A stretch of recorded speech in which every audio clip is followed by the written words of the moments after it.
Hello, my dear friend. Tonight, I'd like to share something personal, the kind of story that lives quietly in the corners of memory. Like an old photograph tucked between the pages of a forgotten book. The edges are a little worn, the colors slightly faded. But the feelings remain sharp, like the scent of a place you haven't visited in years. I remember that morning vividly, though there was nothing particularly remarkable about it at first. The soft click of the kettle in the kitchen. The usual clink of spoons and sleepy footsteps. Light filtered through the lace curtains, speckling the floor with golden patches. I reached for the stack of mail on the hallway table, just as I always did, and that's when everything shifted. If you enjoy these quiet stories, feel free to follow or subscribe. It truly means a lot to me. And if you'd like, share where you're listening from tonight. I love imagining the warmth of your company across distances. Now let's settle in, take a slow breath, and I'll begin. It was a Tuesday, I think. Tuesdays always felt unhurried in our house, tucked between the rush of Monday and the slow hum of midweek chores. I had just finished sweeping the kitchen when I saw the envelope, slightly out of place, slipped between a gas bill and a flyer for lawn services. The handwriting on it was unfamiliar, slanted and careful. Not the kind of scrawl used for casual letters. It was addressed to him, of course. But curiosity nudged at me like a cold draft under the door. I told myself I was just tidying, just checking to see if it was urgent. That's how I justified turning the envelope over in my hand, holding it up to the light, even slipping a finger under the flap. It wasn't even sealed tightly. Maybe it had already been opened, I thought. Maybe he wouldn't even notice. I never meant to read it, not really. But before I knew it, the letter was unfolded on the kitchen counter, and I was reading words that didn't belong to me.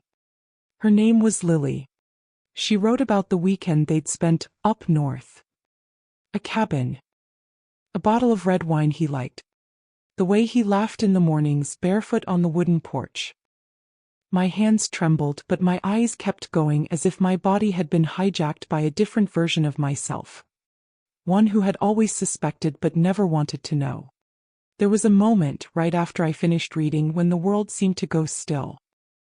Not silent, still. Like the pause between thunder and lightning.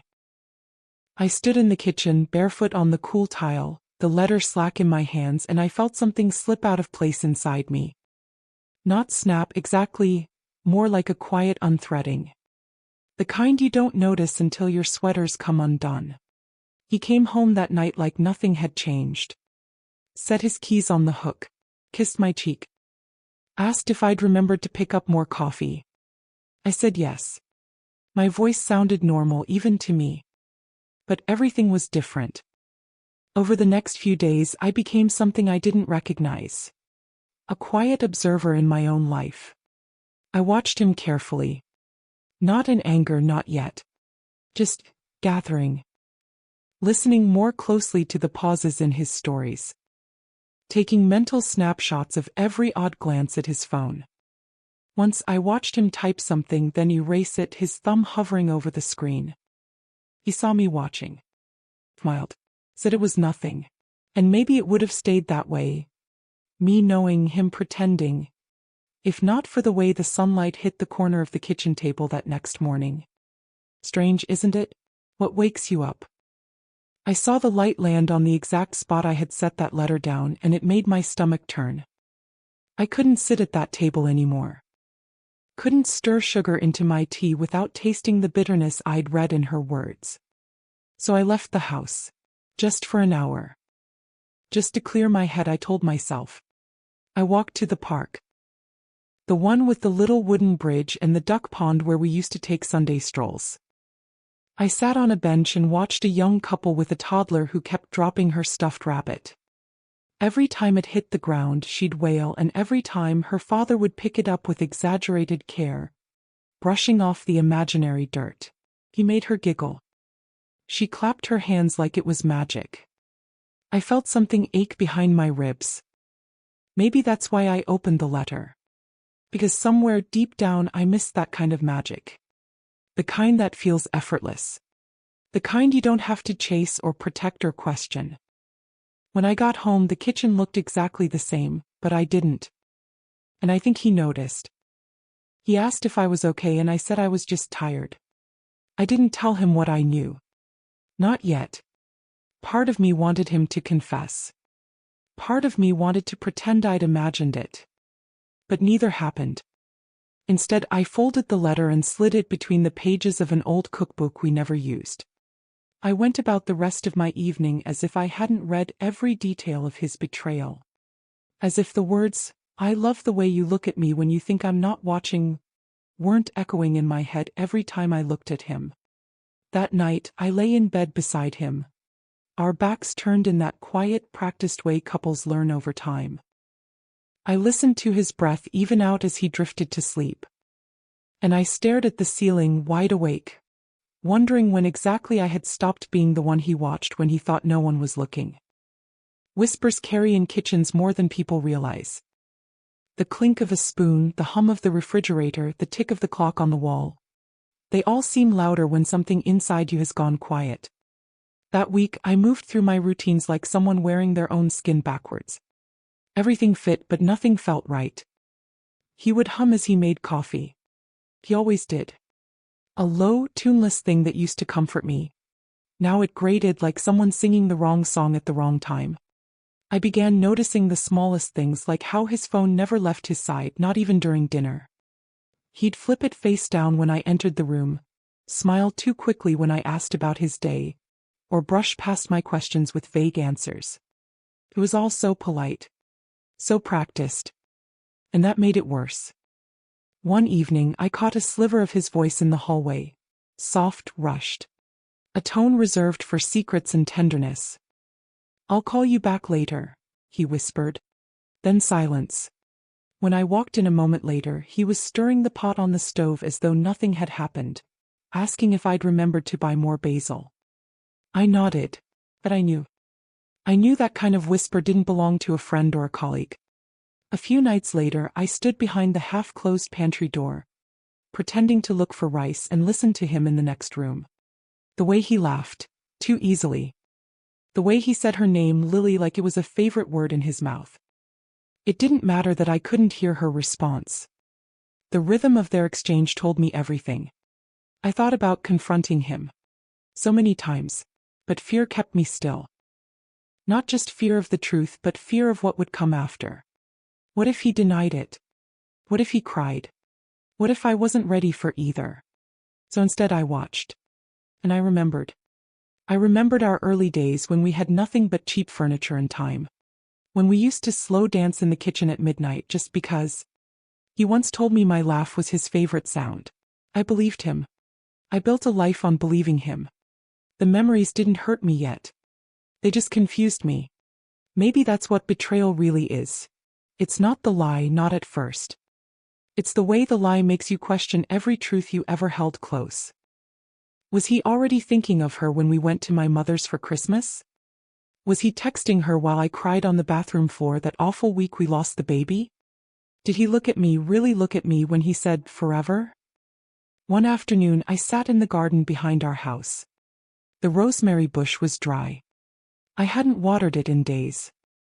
I pressed a sprig between my fingers and breathed in the scent, grounding myself in something real, something that hadn't changed. The sunlight was warm, but my skin felt cold. I thought of the way he used to bring me mugs of tea without being asked. The way he once kissed my shoulder in the middle of a crowded grocery store, just because he liked the way I looked in the cereal aisle.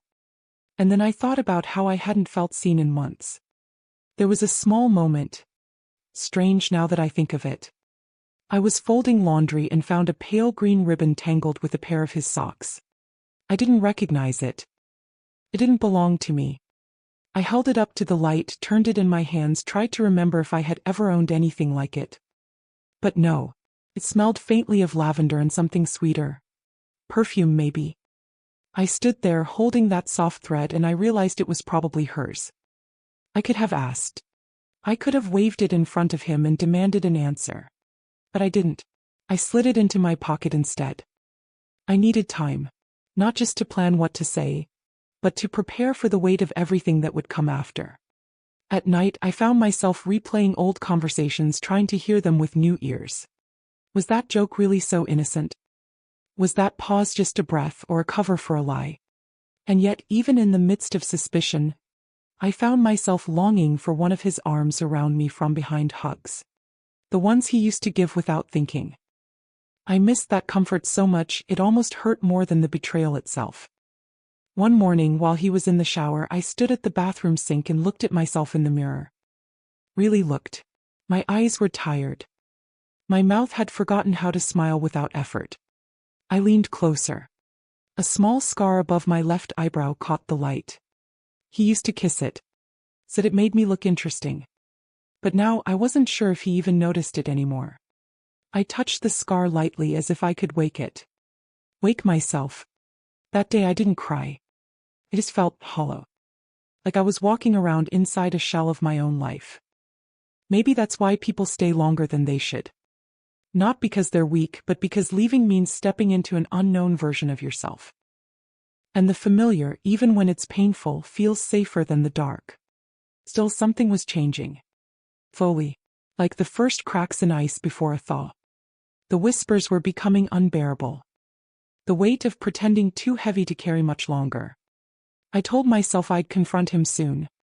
Not today, but soon. I wasn't ready, but I was close.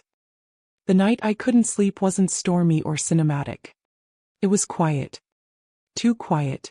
The kind of quiet that makes every tick of the clock feel like a warning. I lay in bed, eyes wide open, staring at the shadows dancing across the ceiling. He was beside me, his back turned, breathing slow and steady. Peaceful. As if nothing in our world had shifted. But I was unraveling stitch by stitch. Something had been building inside me all week. Not rage. Not quite sadness either. A kind of fullness, like a dam under pressure, heavy with all the unspoken things. That night I couldn't hold it anymore. The silence was loud. My thoughts wouldn't sit still. I kept hearing her name in my head like a whisper at the back of a crowded room. Lily, Lily, Lily. I slipped out of bed gently, trying not to wake him. My feet made no sound on the cold hardwood. In the kitchen, I poured a glass of water and stared out the window, watching a moth bump against the porch light again and again. I remember wondering if it knew it couldn't reach what it was chasing. Or if it simply couldn't stop trying. I sat at the table and pulled the letter from the cookbook where I'd hidden it. The paper had softened from being handled too often. I read it again. Every line, slowly this time. Her handwriting was delicate, like the loops of a ribbon. She called him my love. She wrote about his favorite songs, his laugh, the scar on his forearm he got when he fell off his bike at 12. Details I hadn't heard him mention in years. She knew things. Intimate things. And it wasn't just an affair of the body. It was one of the heart. Somehow that made it worse. I remember pressing the letter flat on the table with both hands, trying to steady the trembling in my chest. I looked around the kitchen. The place where we'd made soup together during winter colds, where we danced barefoot after dinner, where we once sat on the floor eating burnt cookies and laughing so hard we cried. It had been ours. But now it felt foreign, like a room I'd wandered into by mistake. Something in me broke open then. I didn't scream. I didn't throw anything. I just cried. The kind of crying that doesn't make a sound. Just tears falling steadily like rain through leaves. I held my head in my hands and let the weight of it all settle in my bones. And then I did something I never thought I would. I wrote him a letter. Not the kind you send. The kind you write to get the poison out. It began with I know. I poured everything into it. The anger, the confusion, the betrayal. I told him about the green ribbon. About the whispers I heard. About how lonely I'd felt even while lying next to him. I wrote until the sun started to rise, soft and golden at the edges of the sky. And when I was done, I folded the letter in half and tucked it under my pillow. I never showed it to him. Maybe I should have. But in that moment it wasn't for him. It was for me. By the time he came into the kitchen, rubbing sleep from his eyes, the letter was hidden again and my face was washed. I had already poured his coffee just the way he liked it. But something in my silence must have unsettled him. He looked at me closely, searching for a familiar anchor. "You okay?" he asked. I nodded. "Just didn't sleep well." He didn't press. He never did when he sensed something brewing beneath the surface. He sipped his coffee, glanced at his phone, and began his day. Just like that. But I couldn't go back to pretending. That afternoon I stood in front of our closet, pulling clothes from hangers like someone packing for a long trip. Not to leave, not yet. Just to see how it felt. The idea of leaving had been floating at the edges of my mind for days. Like a bird circling a chimney. But now it landed. Heavy and real. One by one I folded pieces of my life and laid them on the bed. A sweater he gave me on our second anniversary. A scarf from a trip we took to the mountains. A faded t-shirt I used to wear when we stayed in all weekend and ordered takeout. I sat down beside the stack and ran my fingers over the fabric. Everything smelled like us. Like the life we'd built. It hurt, that smell. It reminded me that love had once lived here. Maybe still did. In some form. But it was twisted now. Frayed at the edges, hollow in the middle. That night I didn't write another letter. I didn't cry. I just lay in bed beside him again, our bodies close but miles apart. I listened to the rhythm of his breath and wondered how long I could keep pretending I didn't know. How long I could keep whispering, "I'm okay," to myself like a lullaby. I stared at the ceiling until my eyes blurred. Until the shadows melted into morning, and I realized something painful and honest. Love isn't always the thing that keeps us together. Sometimes it's the very thing that makes us stay too long. I suppose it all started to shift the day I walked past the mirror in the hallway and didn't recognize myself. I'd been heading to the laundry room, arms full of sheets that still smelled faintly of the lavender detergent he liked. The mirror was old, with a slight warp in the glass. It always added a softness to the edges, like a watercolor painting. But that day what I saw stopped me. My face was drawn, my mouth set in a line I didn't remember choosing. My eyes, usually open and curious, were dull, rimmed with shadows. Small. Faded. I stood there for a long moment, holding those sheets like they anchored me. And then I set them down and reached out, touching the glass lightly, as if I could smooth away the version of myself that stared back. It was in that moment I realized I wasn't just mourning the betrayal. I was mourning me. Somewhere along the way I'd disappeared. The woman who once sang in the shower, who used to wear red lipstick just because, who danced barefoot in the living room when no one was watching, she was gone. Replaced by someone who flinched at affection and stayed quiet when her heart screamed for answers. That afternoon I took a walk. Not a long one. Just enough to feel the sun on my face. I passed the old bookstore, still with its faded sign and mismatched window display. The door was open, and a warm breeze carried the scent of old paper and dust and cinnamon from the cafe next door. I stepped inside without thinking. The owner, Mrs. Brighton, remembered me. He always did. She asked how I'd been, and I gave the answer people always give when they don't know where to begin. "Busy," I said. She nodded as if she knew better. I wandered to the back, where the shelves were uneven and the titles less organized. My fingers traced the spines of books I'd once loved. One slipped from the shelf. A thin paperback with a cracked spine and a cover that reminded me of a summer I'd almost forgotten. I flipped it open and a note fell out. It wasn't meant for me, of course. Just an old scribbled message from a stranger to another. "Remember who you were before the world told you who to be." The handwriting was loopy, a little rushed. But the words caught in my throat. I don't know why, but I bought that book. Carried it home like a secret. I tucked the note into my journal and sat for a long time just staring at the words. I thought of the green ribbon again, still hidden in the drawer. Of the letter I wrote and never sent. Of the laughter in that park, the ribboned girl and the man who loved her enough to pick up her toy again and again. And I wondered, had I ever had that kind of love? Or had I only believed I did? I began gently to do small things for myself. I started walking in the mornings, leaving the house before he was even up. I took different routes each day, discovering quiet corners of our neighborhood I'd never noticed. I found a bench under a weeping willow near the lake, where I'd sit and watch the ducks glide across the water, their movements so calm, so certain. Sometimes I'd bring my journal just to write whatever came. And sometimes I'd write nothing at all. Just sit. Just be. He noticed the changes eventually. "You've been out a lot lately," he said one morning, buttering toast like it was any other day. "I needed air," I said, sipping my tea. There was a pause. Then, "Is everything okay?" I looked up. His eyes were worried but not curious. Not truly. He wanted reassurance, not truth. That's the thing I began to understand. People often ask how you are, but they don't really want to know if the answer will make them uncomfortable.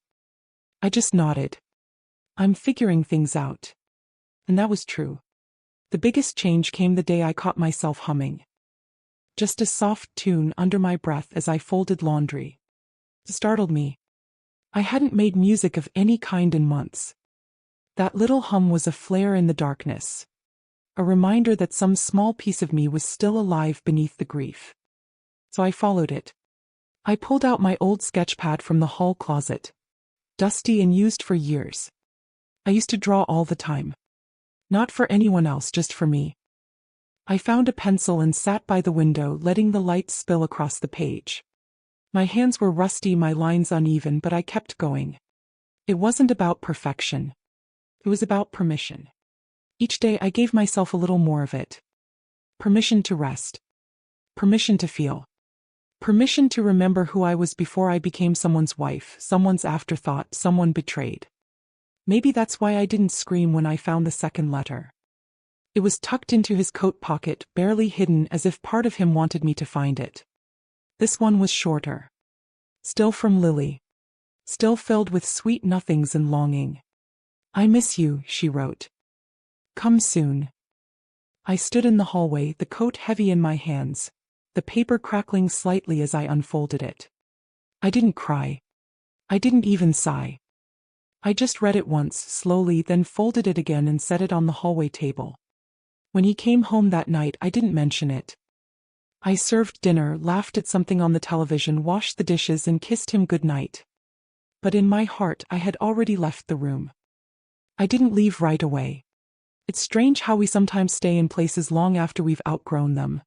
Like a favorite sweater that no longer fits but still smells like comfort. I kept making the bed, folding his socks, cooking our dinners. The routines held me together. Or at least made me feel like I wasn't falling apart. But inside, a quiet resolve had taken root. I began saving receipts. Not the kind you shove into drawers and forget. Real receipts, small but purposeful steps. A consultation at a therapist's office. A deposit on a weekend writing retreat. An application for a part-time job at the art center downtown. None of it was dramatic. Just small pivots, like turning a ship one careful degree at a time. He noticed in passing. "Didn't know you were looking for work again," he said one evening, flipping through the mail. "I'm not. Just reconnecting," I replied. He didn't press. Maybe he didn't want to know. Or maybe he already did. The letters kept coming, by the way. Not as often and never hidden very well. I stopped opening them. I'd see the familiar handwriting, folded inside a grocery list or slipped into a book he left on the coffee table. And I'd simply set them aside, neatly stacked, untouched. Let them accumulate like dust. One day he looked at the pile. "You don't care anymore?" he asked. I paused. Not in the way I used to. That silenced him. It was a strange season. Those weeks in limbo. We lived like polite roommates. Shared space but not a life. Our conversations were shallow, like skimming stones across the surface of a deep lake. Sometimes I missed the old version of us, the way we used to laugh so easily. Other times I saw through the nostalgia and remembered the loneliness even then. But what surprised me most were the pockets of peace. I started waking earlier just to sit on the porch and listen to the birds before the world stirred. There's something sacred about those moments, when the sky is still deciding whether to hold on to the night or give in to the day. I'd sip my tea, sketch whatever came to mind, and let the silence soothe me. One morning I drew a picture of my younger self. Not from a photo. From memory. I drew her with wind-tangled hair and a smudge of charcoal on her cheek. Barefoot, standing in a field of wildflowers, eyes closed, face tilted toward the sun. I called her before. And when I finished, I cried. Not because I missed her, but because I realized she was coming back. That was the day I knew. I didn't need him to leave. I didn't need more evidence. I didn't need closure in the form of confrontation. I needed freedom. Quiet, honest, self-chosen freedom. So I made a list. Not of grievances, but of steps. Tell someone. Find a place to go. Begin again. Telling someone felt terrifying. I chose my sister. She had always been gentle with me. Never pushy, just quietly protective. I called her one evening while sitting in the car. Engine off. Parked outside a gas station. She answered on the second ring. I think I'm ready, I said. She didn't ask for details. Just breathed out, finally, and told me I could stay with her as long as I needed. No questions. No pressure. Finding a place came next. I didn't want to burden her forever, and I knew I'd need my own space. I found a small upstairs apartment above a flower shop. It smelled faintly of roses and earth, and the windows let in golden light in the afternoons. The first time I stood in it, keys in hand, it felt like stepping inside my own name again. He wasn't home the day I packed. I waited until he left for work, then moved through the house like a ghost, collecting only what mattered. A box of books. My clothes. The sketch pad. The green ribbon. And the letter I had written that night. Creased and worn, but still whole. I left a note. Not long. Just one page. I told him I wasn't angry anymore. That I hoped he found what he was looking for. That I was choosing something better. Not someone else, just myself. And then I locked the door behind me, stepped into the late morning sun, and didn't look back. Maybe that's why the first night in the apartment felt so strange. There was no one to check in with. No familiar footsteps. Just quiet. Honest quiet. I stood in the middle of the empty living room and listened to my own breathing. Felt both foreign and deeply right. I cooked myself dinner. Pasta with too much garlic. And ate it on the floor with a glass of wine and no distractions. And I felt free. Not over it. Not healed. Just free. The next day I bought a tiny plant from the shop downstairs. A fiddle leaf figure. The woman behind the counter asked if I'd ever had one before. I smiled and said, "No, but I'm learning." She wrapped it carefully and wished me luck. I carried it up the narrow stairs and set it by the window where the sun pooled like honey. And that night, for the first time in a long time, I slept soundly. I didn't dream about him. I didn't wake in the middle of the night reaching for someone who wasn't there. I just slept. Deep, even, whole. Maybe healing doesn't come in grand moments. Maybe it's found in the small, steady choices. The quiet reclaiming. The deep breaths on lonely porches. The letting go of what never really held you. I think that's when I began to believe I'd be okay. It wasn't a straight path from there.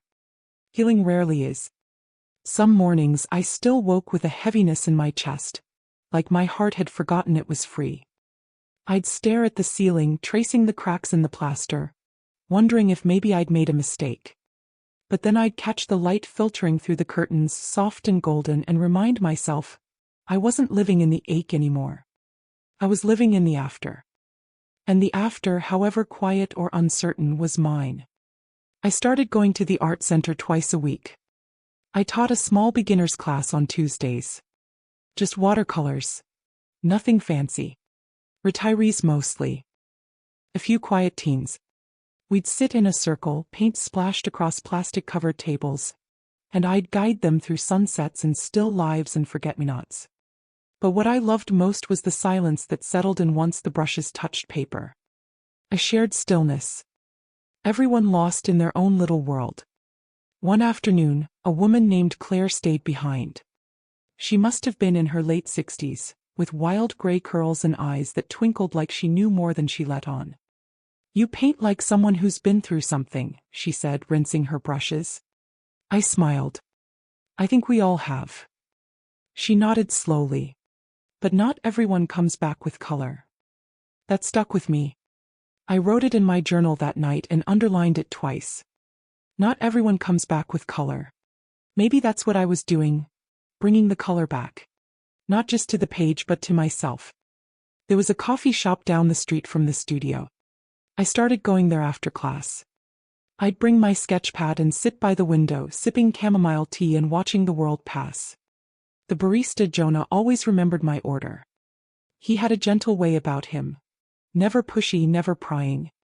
One day as I was packing up, he asked, "You're an artist, right?" I laughed. "I don't know if I'd go that far." He smiled. "You carry yourself like one." It was such a simple thing to say. And yet it warmed something inside me. It had been so long since I'd been seen, not as a wife or a woman who'd been left, but just as me. I started saying yes to things. A walk in the park with a neighbor. A poetry reading at the library. A midnight phone call from my sister just to laugh about nothing. I didn't fill the space he left. I let it stay empty. I let it breathe. There was something sacred in that. In choosing not to rush the loneliness. And letting it teach me. Because loneliness does teach if you let it. It teaches you what you miss. What you never needed. What you're capable of without applause or approval. I learned how to fix a leaky faucet. How to make the perfect scrambled eggs. How to take myself out to dinner without feeling awkward. How to feel sadness without drowning in it. And, maybe most importantly, how to forgive without letting someone back in. I didn't hate him anymore. I think that surprised even me. One morning I woke up, made my tea and realized I hadn't thought about him in days. Not in the heavy way, not in the way that stings. Just a dull memory. Like an old bruise that doesn't ache when you press it. That was the same week I took a solo trip. Just a weekend. A cabin by the lake.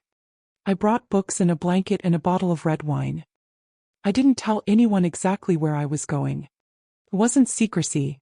It was sanctuary. I needed to prove to myself that I could be alone and happy at the same time. The first night I sat on the porch and listened to the crickets. The stars were unbelievable out there, not washed out by city lights. I wrapped myself in the blanket and watched my breath rise into the cool air. I felt small, but not in a bad way. Just honest. A single heartbeat in a big wide world. And I thought about the girl I used to be. The one with the ribbon. The one who twirled through kitchens, who sang badly but boldly, who once believed in forever. I missed her. But I also admired the woman who'd grown in her place. She was quieter, yes. But stronger. Wiser. A little bruised, a little tender, but still standing. I found a letter in my suitcase that night. My own. The one I had written after I found the first note from Lily. I tucked it in there without thinking. I read it again under the low yellow light of the cabin lamp. And then, without much fanfare, I folded it one last time and tossed it into the fire. It didn't need to exist anymore. I didn't need him to read it. I didn't need to explain myself. That letter had once been my power, my scream in the dark. But now the silence was enough. The flames flickered and curled around the paper, swallowing the words gently. I watched it all disappear, not with grief but with gratitude. Sometimes we keep holding on because we're afraid we have nothing left without the pain. But letting go isn't erasing. It's remembering with grace. It's saying, that happened and I survived, and now I get to choose what comes next. When I returned home from the lake, everything looked just a little different. Not dramatically, just lighter. The fig tree had sprouted a new leaf. My apartment smelled like rosemary from the bundle I'd hung to dry. And on my counter was a small postcard. No name, just a painting of a field of poppies. At the bottom, in neat handwriting, it said, "Keep creating." Your colors matter. I didn't know who sent it. Maybe Claire. Maybe Jonah. Maybe someone from the art center. But I smiled as I pinned it to my fridge. Because they were right. My colors did matter. It was around that time I started painting again. Not just little watercolors for class, but full canvases. I cleared a corner of my apartment, laid down a drop cloth, and let the mess spill where it needed to. I painted with my fingers sometimes. With brushes. With old rags dipped in blues and burnt sienna. There was no plan. No one to impress. Just me, color, and silence. One afternoon I painted a doorway. Not a real one, but a kind of dream door. Arched in deep green with ivy curling around the frame and a shaft of golden light just beyond the threshold. I don't know what made me paint it, only that when I stepped back I burst into tears. It looked like hope. Like a life waiting on the other side. A few weeks later, the art center hosted an open studio night. One of the coordinators asked if I wanted to display anything. My first instinct was to say no. After all, who was I to take up space like that? But something in me shifted. That old voice, the one that used to whisper, "Not enough," had grown quieter. So I said yes. I hung the doorway painting in the front corner under a soft light. I watched people pause, tilt their heads, lean in. No one said much, but a few left sticky notes on the comment wall nearby. One read, "I feel like I've dreamed of this place before." Another said, "This makes me want to walk forward." I read those words over and over. It felt like communion. That night Jonah came to the show. I hadn't invited him directly, but I'd mentioned it in passing. He stood in front of my painting for a long time, hands in his pockets. When he finally turned to me, he just said, "I get it now." We didn't need to say more. It wasn't romantic, not yet. And maybe it wouldn't ever be. But it was connection. A warm, steady presence. Someone who saw the cracks and didn't try to fill them. Just honored that they were there. Sometimes that's all we need. Not fixing. Just witnessing. I began writing again too. Not the desperate letters or the half-formed journal entries of grief. But small essays, memories, fragments. I wrote about the porch mornings. The fig tree. The green ribbon. I wrote about silence and fire. And the sound of my own breathing in a cabin far from everything I'd known. I didn't plan to share any of it at first, but my sister kept nudging me. "Just post one," she said. "You never know who might need it." So I did. I started a little blog. Quiet and unassuming. Just a photo of my teacup and a title. Rebuilding in Stillness. I wrote every Sunday. Nothing flashy. Just stories. And slowly people found it. Women in their 50s and 60s. Young artists. A retired schoolteacher from Maine. A widower who liked to paint birds. They'd leave comments. Small notes of recognition. "Your words feel like home. This is the kind of quiet I needed today." I wasn't famous. I wasn't doing anything extraordinary. But I was connecting. And in that connection I was healing. Not by erasing what had happened, but by weaving it into something softer. One afternoon I found myself walking by our old street. I hadn't meant to. I was just following the winding path from the farmer's market. Bag of peaches in one hand, when I looked up and saw the familiar corner. My feet slowed. The sky was overcast and the wind carried the faint scent of jasmine. I stood across from the house and stared at the front window. The curtains were drawn. I didn't cross the street. I didn't need to.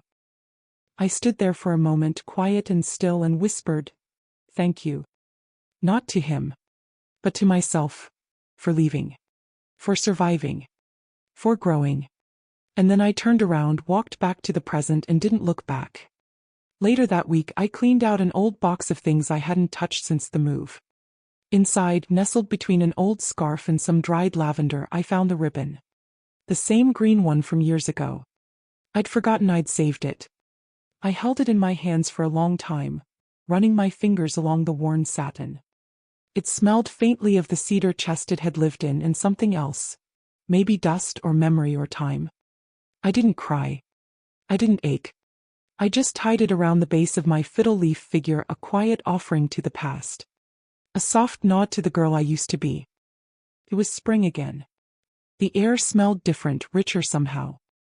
My apartment window stayed open longer. Music drifted in from the cafe across the street. Soft jazz, clinking glasses, the hum of laughter. I found myself smiling more without realizing. My reflection in the mirror didn't look sad anymore. Just real. Just lived in. And sometimes when I closed my eyes, I saw the doorway again. The one I'd painted. Always glowing, always open. I think that's what life becomes after loss. A series of doorways. Some we walk through. Some we leave behind. Some we build with our own hands, slowly and patiently, from broken pieces and hopeful plans. I wasn't all the way healed. I don't think we ever are, not completely. But I was no longer broken. Not in the way I had been. I was whole in a new way. Different, yes. But deeply, tenderly whole. The summer after the gallery show, I got a letter in the mail. Not an email, not a text. An actual letter in that unmistakable handwriting I hadn't seen in years. My heart fluttered when I opened the mailbox and saw the envelope. White, unassuming. My name written carefully across the front. No return address. I stood in the hallway for a long time just staring at it. When I finally opened it, I did so slowly, like it might shatter in my hands. The letter was short. Only a few lines. But every word pulsed with weight. I've thought about writing this 100 times. I just wanted to say I'm sorry. I know I don't deserve forgiveness. But I hope you're happy. That was all. No explanations. No requests. Just a folded apology dropped through time. I didn't know how to feel, not at first. My fingers tingled as I held the page. I sat down on the floor, the mail scattered beside me, and closed my eyes. He was still out there. Somewhere. Writing letters in his own quiet way. Maybe he had changed. Maybe not.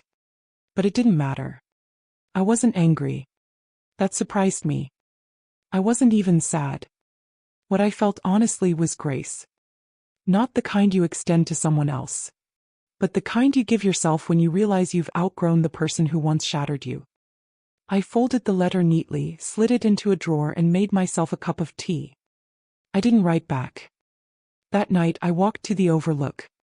There's a bluff near the edge of town that looks out over the water. I hadn't been there since before everything changed. It used to be our place. I'd avoided it on purpose for years, afraid of what the silence might bring. But now I needed to see it with new eyes. I climbed the hill just before dusk. The air was thick with honeysuckle, and the cicadas had already started their evening chorus. I sat on the same worn bench and looked out across the bay. The water shimmered, catching the last of the golden light. And I remembered us. Not with pain. Not with longing. Just with a kind of quiet recognition. We had stood there once. We had kissed under those trees, held hands in that breeze. But we weren't here anymore. I had returned, but as someone entirely new. Sometimes places stay the same, so you can measure how much you've changed. I stayed until the stars came out. When I got home, I painted the bench. From memory. Not exact, but close. I added a little bird on the armrest. A folded paper tucked underneath. A nod to the letter, to the past.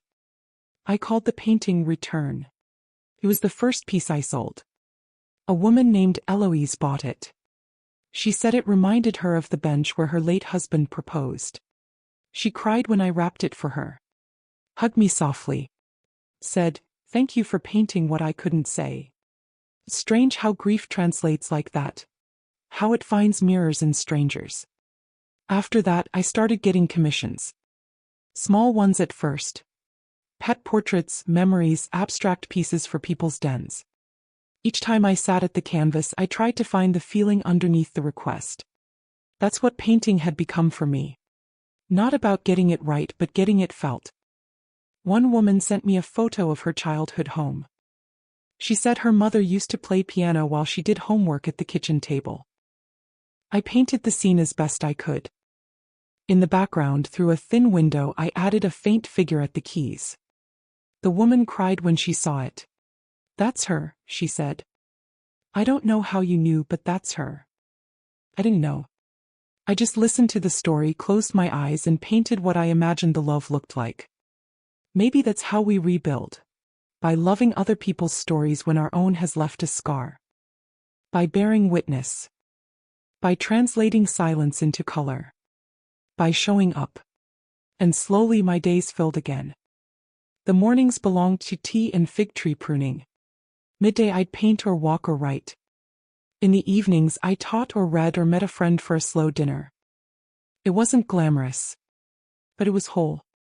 It was mine. Jonah and I stayed friends. He never pushed.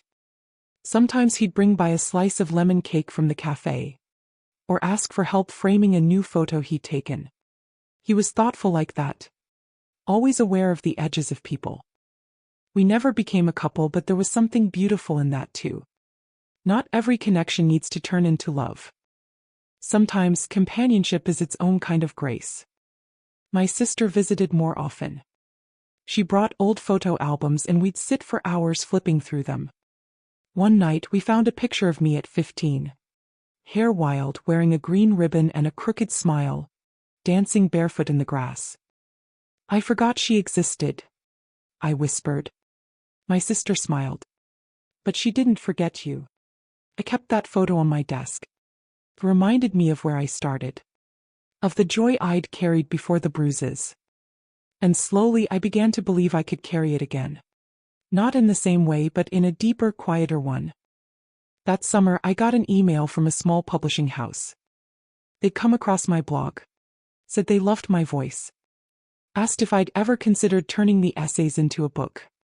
I laughed, reading it. Me, the book. But then I looked around at the life I had pieced back together. At the walls of paintings. The fig tree. The quiet hum of peace that had replaced chaos. And I thought, maybe it's time.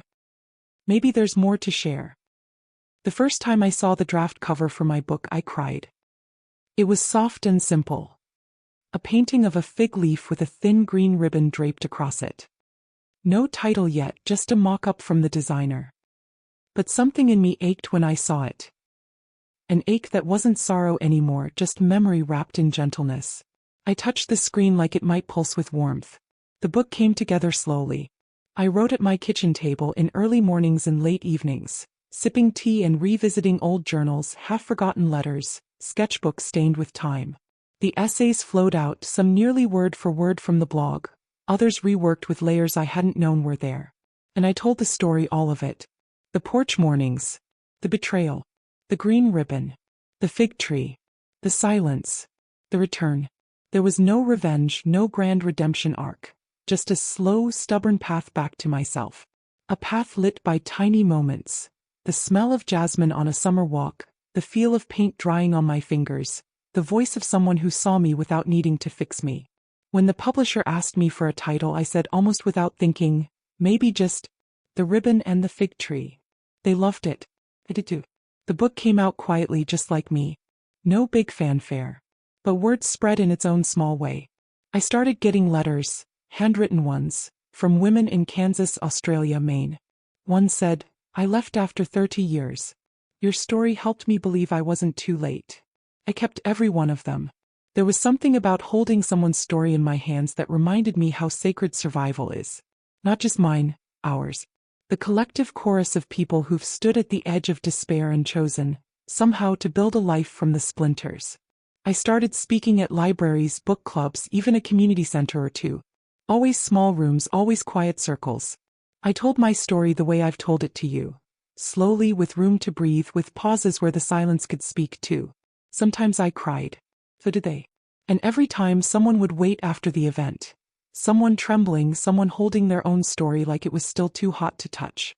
I didn't think anyone else knew what it felt like, they'd say. And I'd just nod gently and say, "You're not alone." Because they weren't. One evening, after a reading, a woman gave me a bundle of dried herbs wrapped in ribbon. Lavender, rosemary, and sage.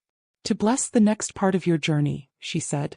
I hung them near my window above the fig tree. By then the tree was thriving. It had grown tall, stretching toward the ceiling, leaves glossy and wide like open palms.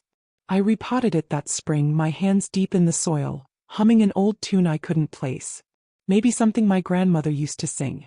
The song didn't have words, just a rise and fall like waves in a bowl.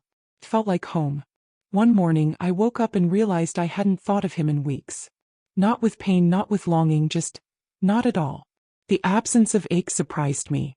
I sat with that feeling, warm and still. Healing isn't a firework. It's a dimmer switch. Sometimes the light comes back so slowly, you don't realize you've been walking in color again until you look down and see your own shadow dancing beside you.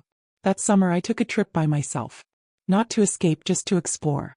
I flew to a quiet village by the sea, stayed in a cottage with wildflowers around the door and salt in the air. I spent my days painting and walking barefoot on warm stone paths. I spoke little, smiled often. One afternoon I found a tiny shop selling old books and used furniture. I wandered in and found a chair. Not fancy, just soft and sturdy, with worn arms and sun-bleached fabric. I don't know why, but I asked the shopkeeper if I could sit in it for a moment. As I did, I felt it. A sense of stillness I hadn't known in years. I bought it on the spot. Had it shipped home. That chair sits in my studio now. The place where I read letters and write new stories. Where I rest when the weight of things feels a little heavy. Where I remember that peace isn't a destination. It's a rhythm. Sometimes when I sit there I still think about that younger version of me. The one who stayed too long, who mistook silence for safety, who wrapped herself in a ribbon and called it devotion. I don't judge her anymore. I just hold her gently in my memory, the way you might hold a faded photograph. You don't need to frame it or put it away. You just need to know it's part of the story. One chapter among many. And now life is full again. Not perfect, but full. My friends come by on Sunday mornings for coffee. My sister calls when the fig tree blooms. Jonah drops off prints from his latest photo trips. And sometimes we sit in companionable silence, both of us changed in our own ways. I paint when I feel moved and write when I need to listen to myself again. The days are quieter, softer. And if you asked me whether I'd do it all again, every heartbreak, every unraveling, I might not say yes. But I also wouldn't say no. Because this version of me, the one who has learned to speak in color and silence, who has walked away and come home again, she's someone I wouldn't trade for anything. And as I sit here now, looking out at the world from a place of calm I once thought unreachable, I think, maybe that's the gift heartbreak leaves behind. Not just survival but shape. Not just strength but softness. The first real rain of autumn arrives with a hush, tapping at the windows like an old friend asking to be let in. I make soup that night. Lentils and thyme with bits of carrot and garlic brown, just enough to feel like comfort. As it simmers, I light a candle in the kitchen. Not for anyone else. Just for me. These small rituals have become my quiet companions. I no longer rush through them. I let them stretch out like a cat in sunlight. I think about how many versions of me have stood in this same kitchen. The girl who once played house and burned rice. The woman who made coffee in silence while pretending not to feel hollow. The artist who nervously framed her first painting. The one who opened a letter she didn't know she was ready to read. All of them live here in this house in me. And none of them are ghosts. One afternoon, while sorting through an old drawer, I found the green ribbon.